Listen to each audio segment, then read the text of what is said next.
Hi, welcome back to the Dylan Rounds case, and welcome if you're currently here in chat. I appreciate you watching the video as well as the previous ones. So today we're going to be doing a summary analysis of the most recent interview by Candice Cooley. Candice returned back onto No Thanks channel to clarify certain points, but also mention important information which hasn't really been mentioned beforehand, okay? One of which is an update on Jim Brenner and Chase and even Don Hatley regarding the polygraph test. There's an update on that which I'll share with you later, as well as some other interesting points and language used, okay? As said, you can share your opinions and thoughts, your reactions and responses to the information I'm going to present to you. As well, you can talk about other things in between. Now, before we get directly into that, let's look back to what recently happened with a little bit of resistance and tension on the same day of when I uploaded my earlier video to do with Lance Kelly and Heavy D talking about the situation with Kurt and Dylan. What I am going to do is put my little safety hat on so I can, block out the resistance or any incoming, attacks like that. There we go. Times like this, things are getting a little bit rough, okay? Run out of hats. What measures am I reduced to? Fucking bowls, okay? So it'll have to do. Hopefully it doesn't fall off. I'm not communicating with aliens. Don't worry, I'm not going anywhere. So, some people go into a bit of a pissy fit, okay? They're like, whoa, what are you doing, man? Oh, how could you say that? Shame on you, shame on you. Oh, yeah, very bad of you to do that. Oh, you've gone really downhill. Oh, you're getting very desperate doing this and doing that, covering this and covering that. Oh, how could you think like this? This has got nothing to do with the case at all, blah, blah, blah. And it's like, hold on, piss pot, okay? Is it directly, originally coming from my mouth? No, it's simply relaying what's been said. Okay, that's it. The important part is the original, source of where it's coming from. That info, true or not, is from an individual who's local to the area. You see, this is the thing. Previously, whether it be Jim Terry, Salty Pancakes, they would have been criticised and crucified regarding the whole gay theory, okay? And that might be down to the simple fact is they're not from the area of Lucin or Montello, so how the hell would they know? And why does it matter so much? But when you've got someone who's on the inside, who is within the area and comes out with a similar idea in a way, then it does make you think, doesn't it? So that's simply it. So just need to cool down, okay? I did notice there was, I don't know how you'd word it, an interesting comment very recently, okay? Part of me thinks Silverheels has created an alt account due to the tone of language used, but I guess you can be the judge of that. I'll just present it to you now before we continue. And so it reads, Ida what? Ida how? And you tar? I can dice of whom you're wondering would be Candice Dylan Strong mom. It's not 'cause this quack is from some Eurocontinent, just 'cause he's dreaming of loop tube fame and misfortune from mummy's house in his big boy bedroom, man. Nobody be insulting good people that actually live near Utah, enough of their own creative content, not exploiting the misfortune of Dylan's situation. Anyway, in no way, shape, or form is your shit-talking gay voiceovers or child cowboy hat you removed from your sibling stuffed animal man ever going to aid or offer any whatever the fuck you just said there, influence to remedy or bringing him home. You're like where you're living are the most eventful times of your life, MK. Let's not strum up a dodgy skit to really let me have it. Just because I kind of feel bad for you, I will record punching myself one time and allow you to use that footage so you can have some of them burnout content that was never your own. after whatever this viral jobby you put together, I wouldn't be surprised if you get flack for dissing Black Lives Matter gays Tyler and continue to exploit poor Dylan for that. I'm not gonna let you make a fool of your family's successes via that brilliant chap. I don't experience PTSD, man. Some comrades do. Matter of fact, one lives out of your way. These rooms look same as yours, pal. Kudos, bloody smart cunt, this chap, mate. Fucking hell, why are you going so fucking Australian, mate? Those rims look as yours, pal. Kudos, you bloody smart cunt. This chap is. Right, go to the Barbie, mate. Fuck you, mate. Crikey. Okay. No. It's okay, it's fine. Don't worry. There appears to be some kind of tension building within one's mind. But it can all be relieved, so you don't need to stress. Now, to demonstrate this operation, a form of help, I just need to gently roll my sleeves up. There we go. Right. Where do we begin? Well, you see this. It's a ball, it's round, and it's soft. The thing one must do when stressed is find a form of comfort or find an activity which can relieve that anger, frustration, and it just eases away without doing any unnecessary negative actions, okay? I will demonstrate for you. Yes, you may need this. I will show you. Let me just pull you a little bit closer, okay? Just, there we go. Is that okay? You're closer now? Good. So, whether it be my triggering videos or other people's out there, whether it be on YouTube or in real life, when the tension builds, when the frustration and anger and rage kicks in, maybe to the point where you want to rip someone's head off or smash them repeatedly against a wall. Yeah. Well, this object here can prevent that, okay? So those people who leave those type of comments, get yourself a ball and gently get your hand around it. I'm sure there are different sizes of balls you could get. Maybe you could get 2. Use one in each hand if you wish to. If you don't, you just alternate between hand to hand, okay? Just squeeze like that, yeah? Just slowly squeeze, hold, then release. Squeeze, hold, and release. Like that.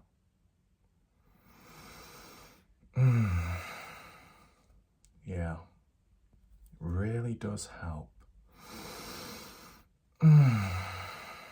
Yeah, I can really feel things being released right now.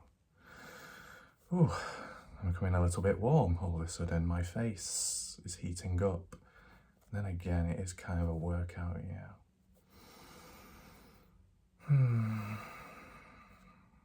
It's really nice, this. It really releases all the tension. Really soft. You can squeeze it firm and hold. And hold. And then it gets a bit too much, you gotta release. Yeah. Okay. Trick shot. Anyway, let me put you back in place. Take a seat. Are you settled now? Do you feel relaxed? Oh, your heartbeat is racing a little bit. Your pulse maybe. I can fix that, okay? I will lower your heartbeat. Just give me a second. I'll just tap into one's heart. Okay.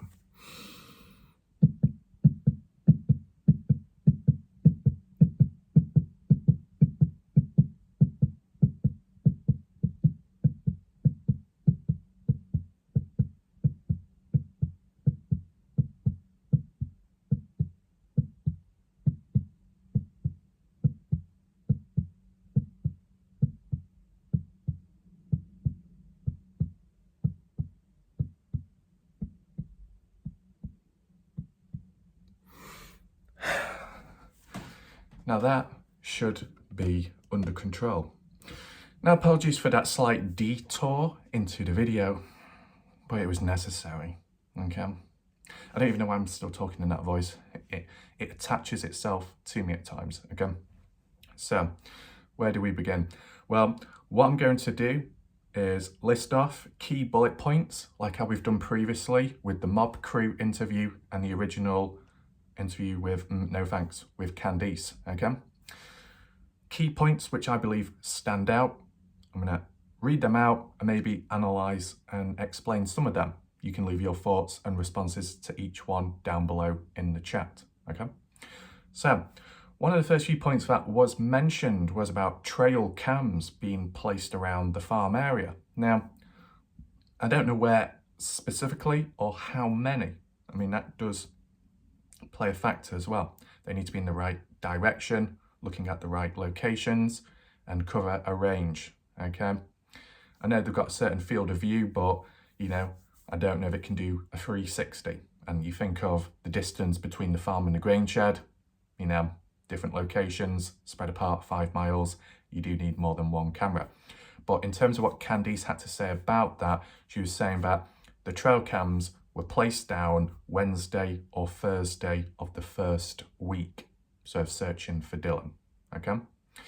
And they were either placed by Candice, one of the family members, they just put it down there. I assume it was done as like some kind of evidence.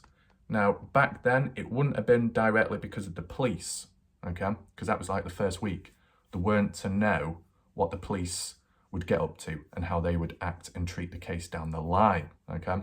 I think it was primarily set up to make sure nothing dodgy happens in between in terms of suspects maybe Brenner, strangers, and people like that. It makes sense.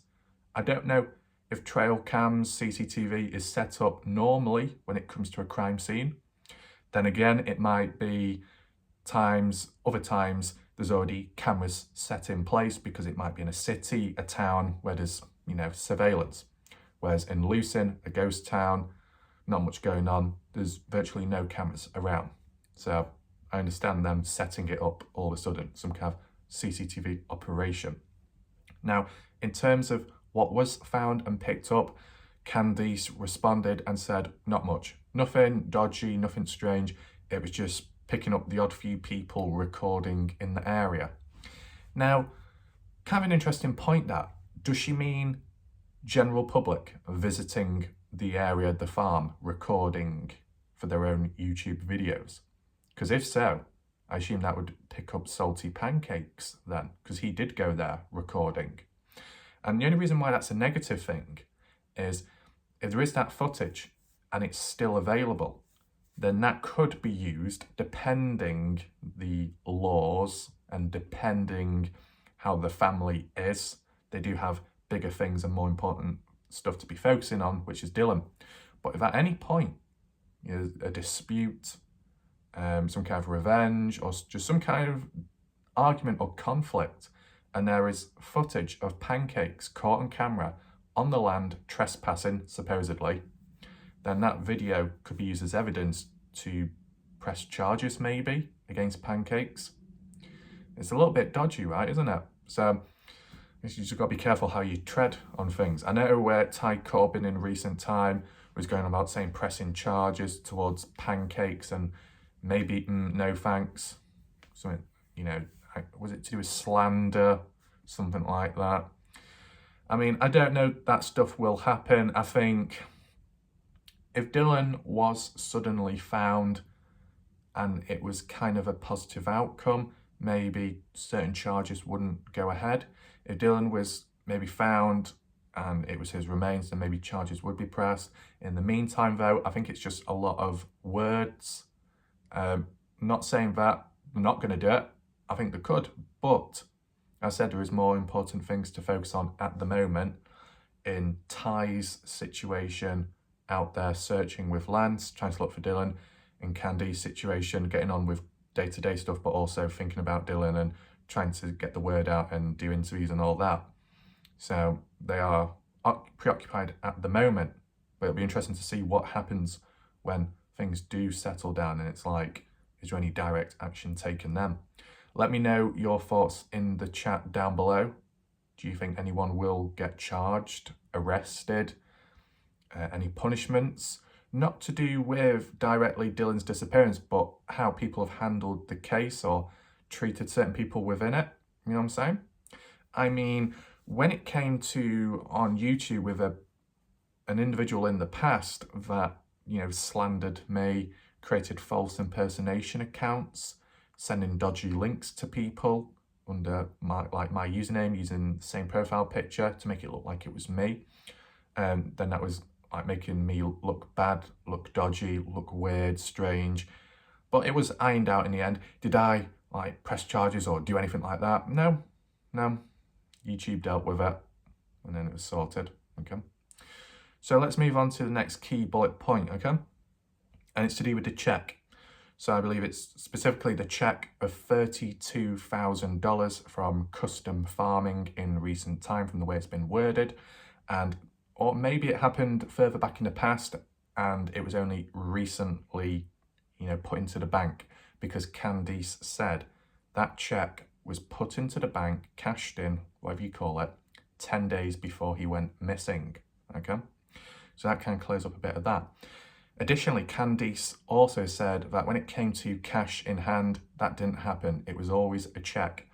When it came to withdrawing money, it'd be around $120 to $140, and that wouldn't be that frequent. As we know from the looks of it, what day would I call it? The 26th, at least, how it was mentioned, is when a transaction was made with Dylan's card, where it'd be food, drink, out in Montello, from the looks of it. So you can see how the payments, but also receiving payments takes place digitally, checks, but not cash in hand, not like that. So what's so special about that? Well, aside from Dylan, you know, withdrawing cash like $120 a month, it means he's not really a target, a financial target in real life, though, is he? So does it completely take out the money motive that if there is any suspects out there, Brenna, Chase Venstra, maybe Dawn or anybody else, okay, Kurt, that surely they should know that Dylan doesn't have money on him. So they wouldn't need to go after him or search his place of living because he's got no money present. In terms of the check itself, that was cashed in before he went missing. So it wouldn't have meant the suspects going over to look for it. And in addition, if they did find a check, they can't really do anything with it because their identity doesn't match with Dylan's, you know, all that type of stuff. So unless it's still through misunderstanding, okay, as we've seen on YouTube, humans can be very impetuous when it comes to the language I use, the titles, the thumbnails. It can all be explained, but people don't think before speaking. So if it happens there, it could also happen in Montello. If there is a conversation at a point in time in the bar, Dylan talking about, not directly all about how much money he's got on him, but more about what he should be spending it on. You know, tractors, equipment, seeds, crops, all of that. And maybe a suspect, a local, stranger, whoever, overheard a brief conversation, didn't hear all of it about the check and stuff, and just assumed that Dylan had money on him, and then went to his trailer, and then there was a confrontation. That's the only way of really looking at it. If there was people like Brenna, Chase, well, actually maybe not Chase, but Brenna, Don, maybe Kurt, and some others here and there, if they know that Dylan gets paid by check, then they wouldn't need to go after Dylan or start searching his trailer for that then. In terms of Dylan's gun, that could be another reason, but we'll get into that later, okay? You can let me know what you think about the whole money situation with Dylan. You know, would you say he's a target financially? Is it financially motivated in terms of taking Dylan out? Do you think it's through a misunderstanding that people assume that Dylan has money on him when he doesn't? I want to know your thoughts. Leave them down below, okay? So we move on to the next one, and this is one of the more important points, okay?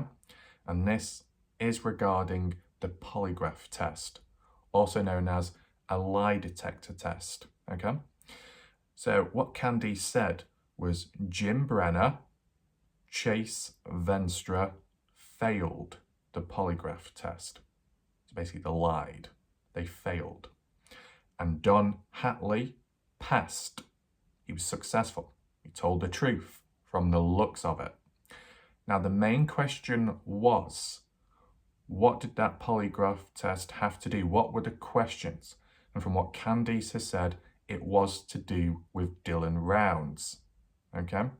That's pretty critical, right?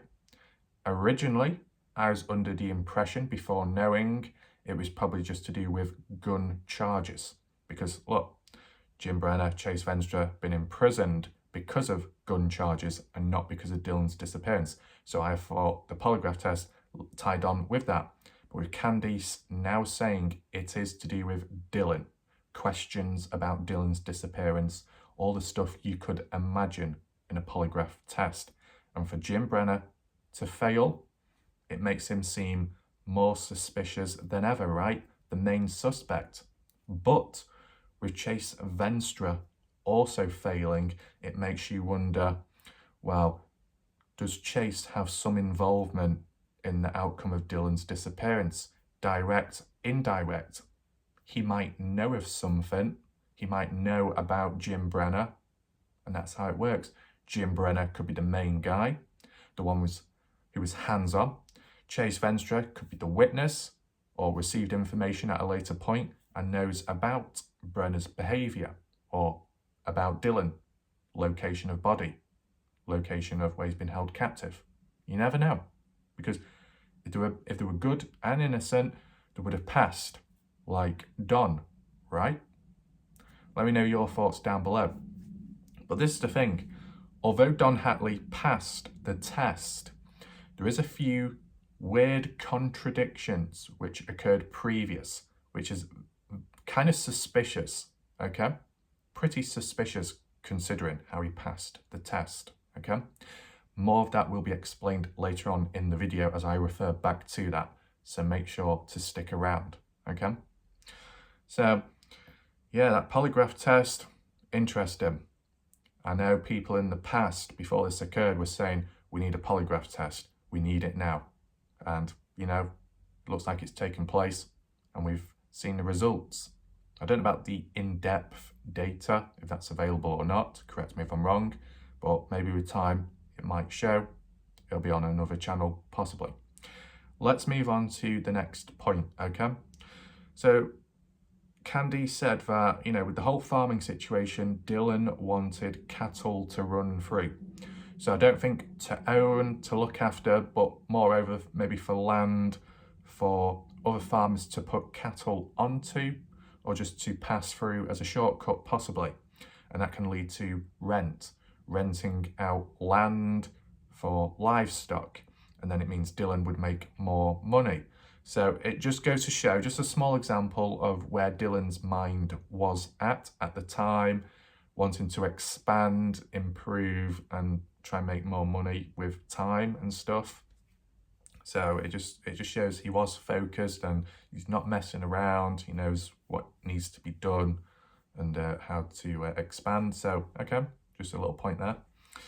Additionally, linking on, something about Kurt and Dylan owning pigs or buying them at a point in time in the past, owning a pig farm. Now, that's in the past. Candice could say it's irrelevant now, which in a sense it is, but it does tie back to that idea, what other people were saying about the theory of a hog farm or a pig farm, where, you know, if someone has been taken out and they're no longer alive, chop them up or whatever, feed them to the pigs. Maybe the pigs take the bones as well. And then it's like, well, there's no more remains. It's one way of disposing it, right?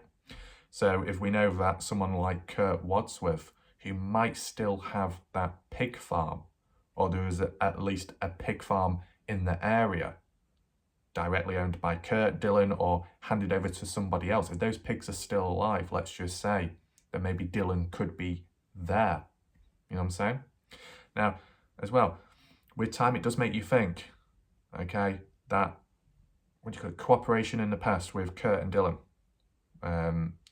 Did they have any other plans down the line from the looks of it? No.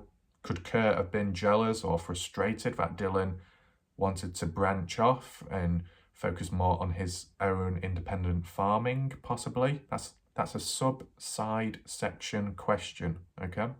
Does make you think. Could Kurt have been slightly frustrated? He wanted Dylan to himself. And I don't mean in that way. I just mean so they could work together. And because that wasn't going to happen, might have been a bit of a, not quite, but a work dispute type situation, like how it was with Don Hatley and Dylan when on the farm and trying to, talk about the washing machine and certain methods of farming, I guess. So, it's worth a thought. Moving on to the next key point, we'll move on to Dylan doesn't gamble. That's what Candice said. Dylan doesn't gamble whatsoever. So when you had the likes of Saddle Saw Bar with those slot machines, Dylan most likely didn't use them. If anyone does know, or Kurt, well, maybe not, it's probably not a good idea asking Kurt, do they think different? But from Candice, she's firm in believing Dylan didn't gamble any money. Most, if not all, the money he earned went back into farming. Whether he earned it indirectly or directly from custom farming, it went back into his own farming equipment, development and expanding. That, almost like a cycle. Is it a healthy one? Yeah, you could say so. Did he look after himself though with that money? You could argue not quite. He was very passionate about farming, which is a good thing. His steps and moves to be made next, which is all good, yet positive. But, some people like to throw in a little point. Did he take time out? Did he care for himself, though? It's okay being really focused on something, but, sometimes you need to step back. Now, obviously that could be countered because of the whole situation that Dylan didn't directly live there 24/7. When it rained, over the weekend, I said he would pivot around or triangular effect, go from Justin's to Candice, mainly staying at Justin's more than Candice, maybe because of the location. So, okay, maybe he did have breaks. You can let me know what you think in terms of the money situation still, the gambling part. Do you think different? Do you agree to what was said? And so on, okay? And then another point that was mentioned, okay? Doug brought up about, has anyone else reached out and stuff? What about Salty Pancakes? And Candice said Salty Pancakes did call her several times, but she's chosen not to answer the call. So it seems quite likely that Candice won't be interviewed or appearing as a guest on the panel of Pancakes live streams. I mean, one of those things where you could say it's pick and choose, right? The way Salty Pancakes might have operated at times, some people could criticize him and say it's not good, how he might call certain people out and do this and that, and going onto the farm specifically, recording it. Candice most likely knows about it, whether it be through the trail cams capturing him or just hearing and seeing it online, possibly. So she probably doesn't approve of Pancakes and how he might go around stuff. There's also claims in the past that Pancakes recorded certain phone conversations with people without others knowing. But let's just throw in a counterpoint. If that is such a problem, whether it be Candice or somebody else, let's not forget that Candice was perfectly okay when Ellen Berg secretly recorded Candice Cooley in the casino from how it was worded. Other people say it was the other way around. It was Candice who was secretly recording Ellen. But for most part of it, and from what Candice said at the time, it was Ellen that secretly recorded a conversation on the phone. And Candice was perfectly fine with that. So basing it off that mentality, then Candice should be perfectly fine with Salty Pancakes secretly recording other people's phone conversations and, interviews. You know what I'm saying? So there's no double standards there. But this is the thing. Additionally, maybe a few little bit of double standards. Candice could go onto Doug's channel, criticize other YouTubers, as said, as we've, talked about before, and ignore the likes of Pancakes, an interview, a phone call. But, Doug from No Thanks has been criticised, has been called out. People have, not favoured him in recent time and stuff, how he might have acted or said things, and yet Candice doesn't seem to have a problem appearing on Doug's channel. So I guess maybe it's down to preference at the end of the day. You can let me know what you think. Do you think Candice will ever appear on Salty Pancake's live stream? If not that, just the idea, do you think it would be a good idea if it happened? Would it be beneficial? Okay. So yeah. Anything else? We move on to the next point. Chase not in the area. So, okay. This is kind of like a brief one because this point is quite important, but it also ties in with probably the upcoming video I'm going to cover, okay, about Chase Venstre. So, okay, we know Chase Venstre has failed the polygraph test, which makes him suspicious, right? But later on in the live stream interview of Doug's, it was brought up and Candice replied about Chase not being in the area when Dylan went missing. There was CCTV footage to prove that Chase Venstre was elsewhere. I don't know if that ties in with Ogden, maybe.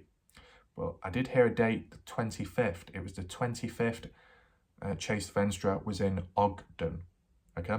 Can anyone confirm that or correct that? Because from what I've seen, it was the 25th when Chase Venstre was picked up in the desert down Tacoma Road by Dylan Rounds. He was bloodied, no shoes on, and taken back to Montello.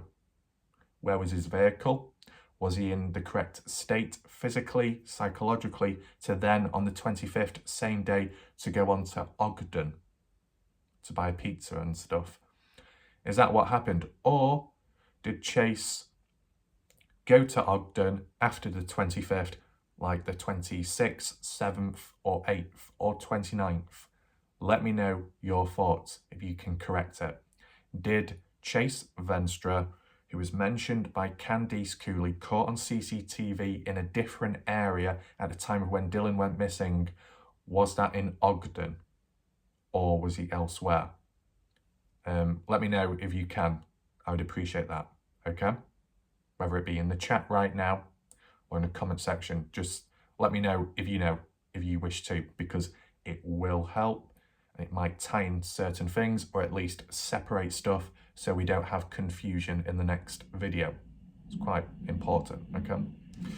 So, what could that link on to? Well, it'll be explained, as I said, more into the next video about stealing and stuff, right? Because this way it ties in.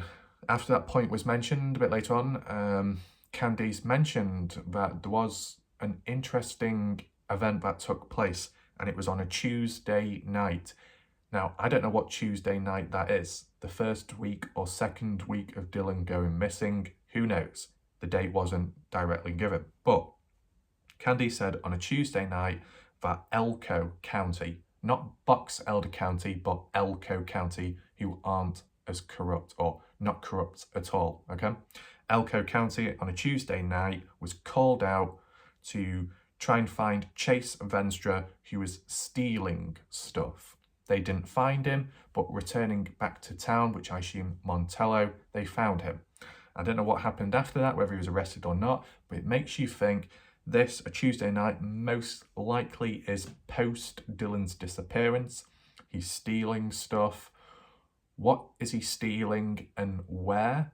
And why at night time? Well, probably to not be caught, to, hide in the darkness, that type of stuff, because that's what burglars do at night time. But it does make you think, does it have anything to do with Dylan Rounds, or is it just a completely separate case? Was Chase Venstre trying to steal evidence, maybe? Was he trying to plant it on someone? I don't know. Or was it just stealing guns, like what he normally does? It can be interpreted different ways. There's only so much we know of that. That's all we can do at this moment in time. There might be developments down the line, but once again, another key event in the timeline to be fitted in. Hopefully a date can be provided at a point in time, and then that will reinforce it.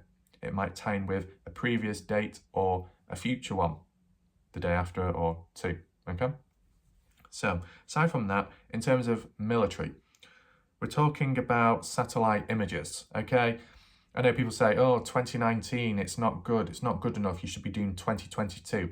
Well, supposedly there is a website which has it, which you don't have to pay, and there's no restrictions, and it is 2022. I'll double check, or I'll share it with you so you can confirm in another video. The downfall is slow loading time as you drag across. It takes forever to load. That's a limitation. The quality isn't as clear either. So, I can still provide a video of it just to give you a perspective, and then you can check for yourself and see what you think, okay? That can be under control, but not quite yet, okay? But yeah, tying back to military satellite images, most likely up to date, yes. Monitoring the area, monitoring the airspace, all the stuff going on, all the surveillance, okay? And it'll cover a fair radius, including Dylan's farm, right? So you got up to date, it's relevant, image quality, clear, and it was specifically used, from what Candice said, was to see if anything stood out, whether it be the vehicle, power wash, the dirt on the truck itself, trying to see it as best as can be, zoomed in, aerial view, as well as maybe other objects around and things going on. And basically, not much was found. Nothing of interest or significance. So that kind of rules that out. But, it's kind of good how, the military were able to cooperate. Okay, you got Box Elder County, who are really, dodgy and not performing, and then the military just step on in and do what needs to be done. So that's good of them. And in terms of the military, if some of you aren't quite aware, I did make a map analysis video of Lucerne, which some of you might remember in recent time, and it was more east, maybe southeast, okay, further that way, where the military base is, from what I've seen at least. Okay, so I assume it's that one where the satellite imaging came from when looking at Dylan's farm over that way. Okay, let's move on to the next key point. Okay, and this is to do with Don and Jim Brenner giving false information at the start of the investigation. Okay, so I think we briefly mentioned it about Jim Brenner giving false information about not seeing Dylan for a month, but also seeing Dylan chuck the boots out near the dirt mound. Kind of contradictory information, right, witness? So it's not to be trusted. As well, Brenner also lying, saying about how, oh yeah, I was going out to dinner to meet up with Don, I believe. Didn't see the grain truck parked up, didn't see Dylan. Obviously, it was parked up, so he lied there. So with those lies, that could tie in with the whole failure of the polygraph test, as we already know. But in terms of Don Hatley, this is where the contradictions come on in, okay? So as we referred to earlier, Don Hatley passed his polygraph test on Dylan, and yet before that occurred, I assume, at the start of the investigation, Don Hatley, from what Candice Cooley said in the interview of Doug's, is that he lied. He gave false information and false leads. And from the looks of it, it was on purpose as well. Now, to be more precise about that, it was to do with like mountains and maybe caves and mines, that type of place. What exact mountains? Could be Bald Eagle, could be Pilot Peak, if that's what you call it, or some of the ones further east or north. You see them scattered all around. Main ones are on the border. I think it was the border one, okay? And at the time, Don said, oh yeah, you should check up in the mountains. Dylan is probably there, dead. His remains are probably up there somewhere, or in the odd cave or mine shaft. Bit weird, right? So, person goes missing, and the people nearby who know of Dylan or last seen of him are instantly saying, oh, he's probably over there. He's probably over there, dead. They're not even thinking or considering he might be alive, are they? It's like they already know Dylan is dead. And if they already know Dylan is dead, then maybe subconsciously through a Freudian slip of releasing something when they shouldn't have, they know that Dylan's dead because they're directly involved in it, or know of someone who did take out Dylan. Possibly. There should be no need to lie. And, from what Candice has said, when John did give the false information out about saying, oh, if you go onto the mountainous area, there's like a rubbish heap or a dump up there where Dylan could be, hidden in. And when, the police went up there to look, it was clear. It was just like a viewing point. That was it. Nothing up there, just clean and clear to look around. No obstructions, nothing at all. So then when the police came down, I think it was a sheriff, ended up grabbing hold of him, pin him against a wall or a trailer, and obviously giving him peace of his mind, saying, you're wasting our time, the frustration coming out of the guy's mouth. So serious stuff, right? One way of looking at it, in a funny way, the police getting aggressive, getting frustrated for receiving false leads, false information, and retaliating back verbally. And yet some of them are responsible for the whole fucking case being a complete mess, delaying stuff, delaying the dogs, delaying information, lab reports, letting people take this and that when they shouldn't because it'll contaminate evidence, letting Brenner, shaking hands with him, move objects around and take evidence away, not arresting him when he should be arrested, not arresting Chase Fenster when he should be arrested, and all that corruption. And yet you've got the police suddenly, or back then, getting all pissy-wissy because they are being played around, so they don't like it when it's flipped around. They don't like a taste of their own medicine. Yeah, that's typical. And you too, bottle. You fucking pop at me. Fucking bottle. Trying to give me a jump scare. It's going to work. No. Okay. So, basically, with Don passing that polygraph test, you're probably thinking, oh, he's all innocent and that's all fine and good.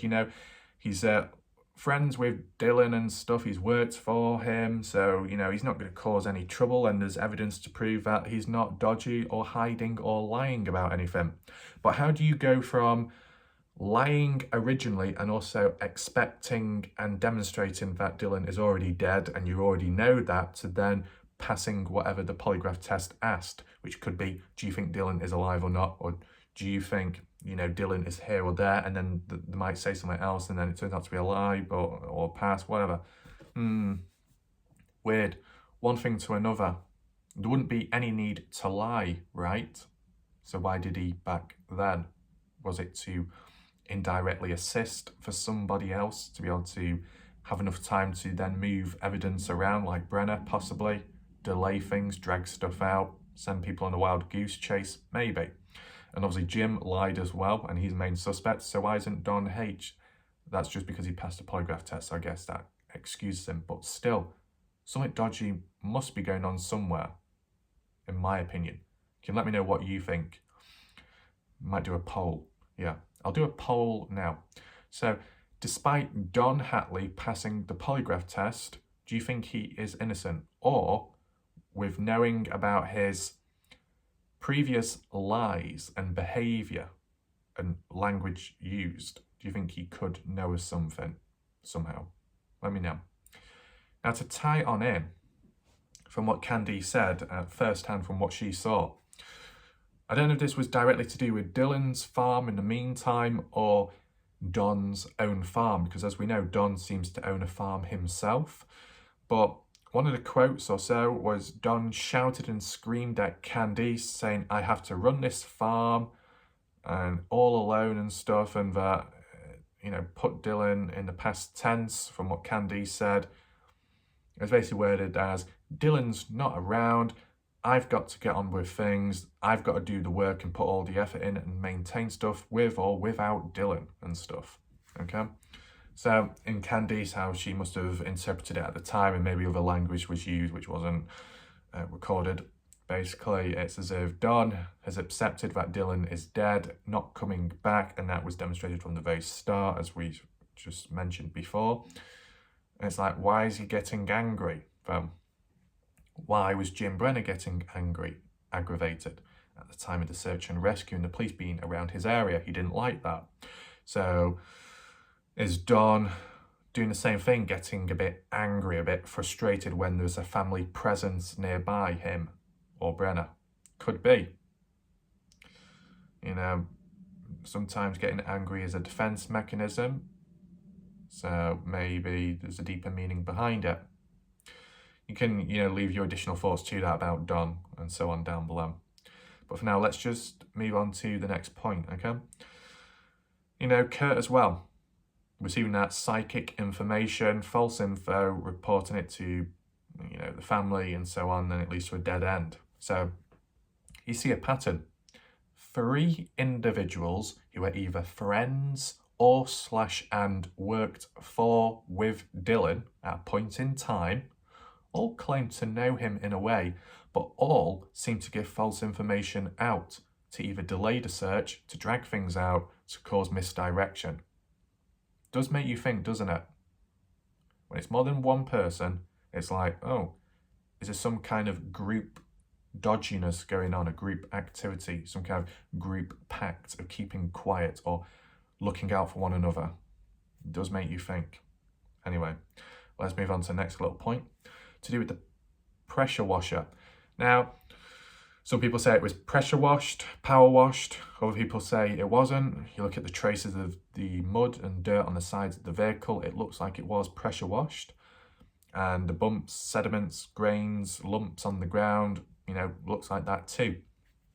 In terms of the pipe, how it's like wrapped around like the truck's wheels, makes you think, was it done in a bit of a rush, a bit of a hurry? And in addition to that, the actual pressure washer itself, whether it be like the container of it with the hose on the side, the thing what you pick up and spray with, that sort of stuff.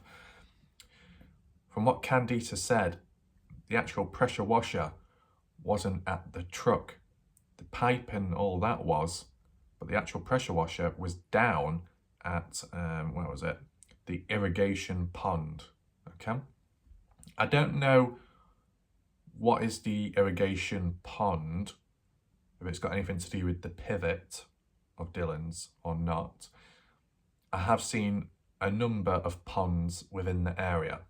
I know more north or a bit northwest, you've got the waterhole and that pond nearby, which Salty Pancakes documented in a photo which was passed on to him in recent time, which is a bit swampy, as we've recently referred back to.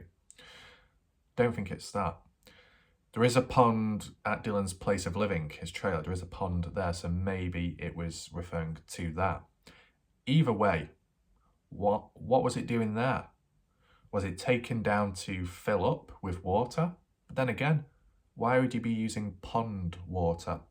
Unless there's another station where you've got filtered clean water, which has like been used and, allowed to be used by other farmers and their livestock.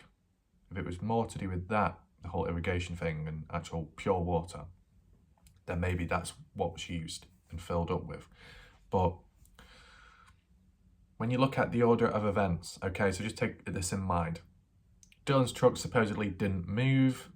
There's a pipe wrapped around the outside of the truck, a few footprints here and there, and then they just suddenly stop, which is a bit questionable. It looks like the truck was power washed.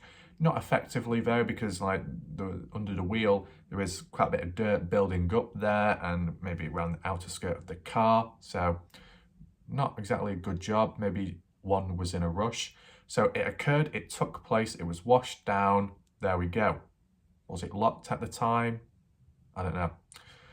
But then, from the placement of items and it already being power washed, the individual must have unscrewed it or disconnected it, whatever, took the power washer down to the irrigation pond and then dumped it there. Why? That makes no sense. If anyone can fill in the gaps or correct misinformation, feel free to do so. But that doesn't make sense. Why would someone, after power washing a car, go down to the irrigation pond and then just dump it there by the side? Were they emptying water? Were they collecting more water? If they were collecting it, why did they just leave it there and then just walk off? That's what doesn't seem to add up. Doesn't really make any sense, in my mind at least. If you know or if you've got an idea, feel free to share it in chat, okay? So, let's move on to the next little point in terms of the eyewitness, the people camping out in the area who witnessed, Dylan on the 27th at night time at around 11:30 to 11:45 p.m. in the tractor with the lights on doing his seeding, as we've heard several times. Candice confirmed that those eyewitnesses were from Utah. So that's kind of interesting. We get an idea now of certain locations where people come from. Okay, they were camping out, but they are from Utah, so they're probably just visiting, maybe for the sun tunnels, maybe just for the peace and quiet, the view maybe. It just fills in a little blanks, as you saw with my previous video with the grave cemetery video, okay, where I was like, okay, this neighbourhood, anyone from here knows a Dylan or camped out at Dylan's place. Well, we know now that the eyewitnesses are from Utah, so that clears out, right, okay. Let's move on to the next point. Dylan didn't know Chase. So, some of you will already know that, but to other people, you might not know.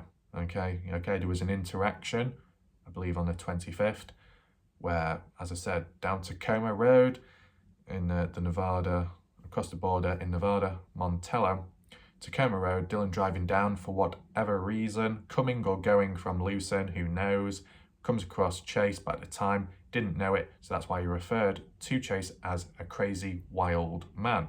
So that makes sense. In terms of not knowing him at the time, does that make Dylan more of a victim or more vulnerable? Because if you don't know someone, you don't know what they're capable of or what they could do.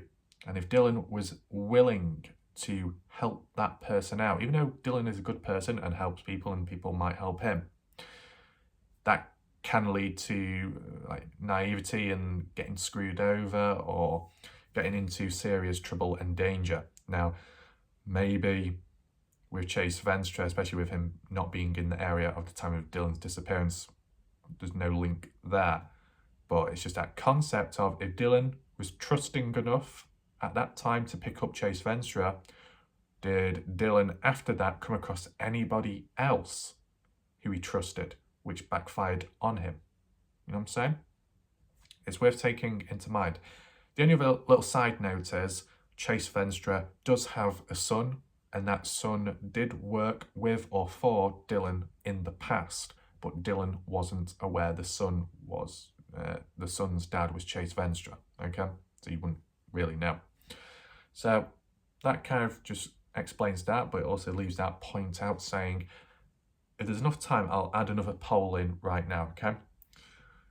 Do you think with Dylan helping Chase Venstra, who to him was seen as a stranger at the time, did that make Dylan naive and vulnerable and lead to his disappearance because of that trait within him? Helpful but naive, trusting even towards strangers. Okay? You can vote down below. So let's move on to the next one. Once again, we're referring back to Kurt. You see a few patterns, whether it be maybe not my videos, but maybe other YouTubers and the call-ins and lives. People always referring back to Kurt, claiming this, saying that, this, that. There's a lot going on, a lot of talk. So how much of it is the truth? From the looks of it up to now, quite a lot of it has been bullshit. Okay. Now, another point that was made, and Candice brought it up in Doug's live stream, was Kurt was complaining, saying that Dylan owed him thousands, whether it be for work, equipment, whatever, okay? And Kurt was mad that Dylan didn't pay him back. On the surface, you could think, oh, maybe Kurt might have took Dylan out, got revenge in some way because of that. But what Candice did reply with that question and with that statement was that Dylan did pay Kurt back. Okay, Kurt received the money. Whatever amount, it was paid and given, okay? So I don't know why Kurt is still going on complaining, whether he's trying to cause trouble for the fun of it, confusion, misdirection, who knows? But once again, Kurt, acting up once again, okay? Right, so let's just move on to a few loose points now, not completely directly with the whole Dylan Rounds case, okay? So, we've seen an influx we've seen the introduction of fake accounts on YouTube, or at least in my live premieres, and maybe the comment section too. Brookie Brenner and the Ty account, the fake one. I had the odd idea of who it could be, the odd people or so. From the looks of it, it's Fraser, okay? Frazella Weller, can't remember how you say his name, okay? Some of you know Fraser. He was an individual that was originally had that username, Fraser.